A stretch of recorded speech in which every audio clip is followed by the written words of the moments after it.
Xo'p, keyingisi qiziljonlar, bizda yana shunaqa qozonchali nabor bor. Bu silikonoviysi qizlar.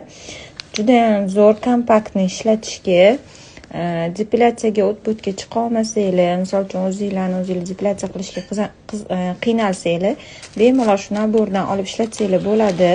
Buning ichida mana qaranglar, o'zini silikonoviy qozonchasi bo'ladi. Mana simlari bilan chiqadi qizlar. O'zini mana shunaqa granulalari bilan beramiz qizlar. Yoniga o'zini shpatillari. Bu esa depilyatsiyadan oldin sepadigan losyoni, og'riqni kamaytirish uchun bu losyonni sepib, ketidan talq surasizlar. Talq surib, keyin bemalol uy sharoitida xuddi salonga chiqqandek o'zingizlarni depilyatsiya qila olasizlar qizlar. Chiqishga vaqti yo'qlar, uyaladiganlar bemalol shu qozoncha nabordan